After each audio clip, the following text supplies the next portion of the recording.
I always swore I would never do the show in a big chain place.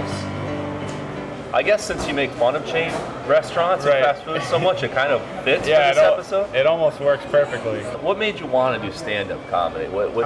It was kind of something I always had thought about. You know, it was kind of always in the back of my mind. I remember the first time I really started getting into stand-up. I'm from a big family. I have 7 kids in my family, and we were driving across. I used to live in Washington State. We took a road trip to live now in New Hampshire, which is where we live now. But the only thing that you can really do to kill time was listen to Paradise City like 1,000 times on the radio. Of course. That was like the one CD we had loop, and then we just started listening to tons of stand-up. You know, because I was always kind of the funny kid in my family, and I was always trying to make a joke here and there, because tensions can get high when you're in a family that big. I found out one of my buddies from high school had started doing stand-up comedy while he was in school. I went down, I saw one of his shows, and I was just like, I could do this. I'm 23 now. I was 21 when I did my first open. Exactly what I think your first open mic should be, which is just awful. Train wreck? Let's just say I was the 28th comedian to go on. My stomach was twisted. I was so nervous. I'd never even been on stage for anything before. The first joke I did was actually about when I worked at Walmart. That's like your niche right there. You got like Walmart, McDonald's, Taco Bell. Yeah. You got a Dunkin' Donuts? I do have a Dunkin' Donuts bit. I work in Lowell. This old couple, they were like 80 or 90 years old. They're sitting there drinking their coffee like they probably had for years and years. I was like, wow, that's amazing, you know, like just to see a couple that old like still doing their thing is incredible. And then before I can even paint this picture of their perfect life, all I hear is the woman say, you know, you're such a sucker. Oh yeah, what do you know about sucking?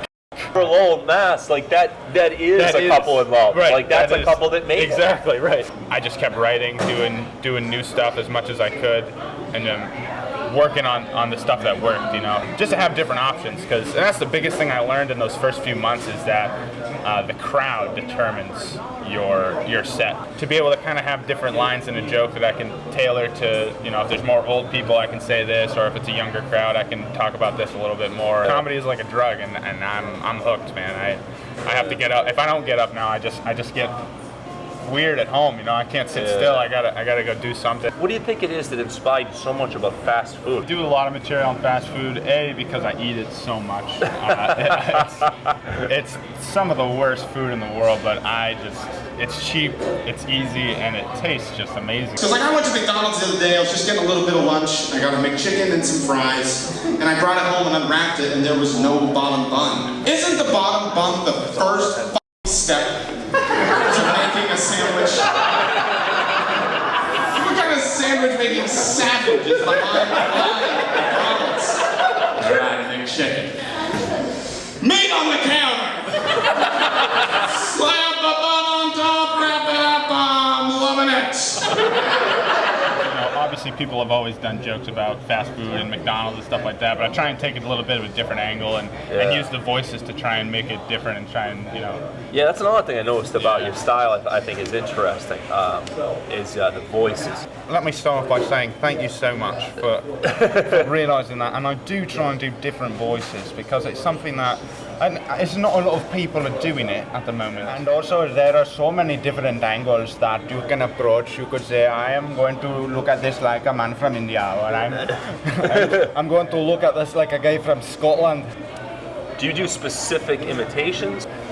Well, now, Brad, let me put it to you this way. If I was Christopher Walken sitting here with your little remote in your coffee, what would be the difference of what we're doing now?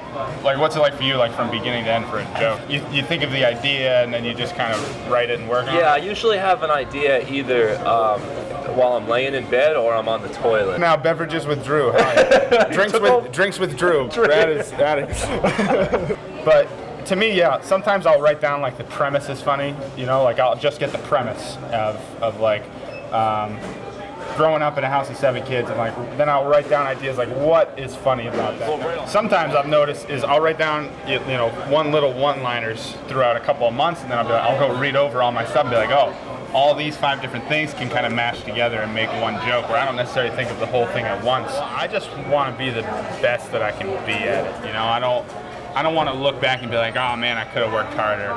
So I think we're both pretty much famous now. Yeah. So that covered famous that. as we get. That was pretty easy. Yeah. Everybody in that Dunkin' Donuts knows us. So Oh yeah. You don't get much bigger than that. And that's where it all begins, right there. It's really. true. It's like you either become a cast member on Saturday Night Live or you go hang out in that Dunkin' Donuts.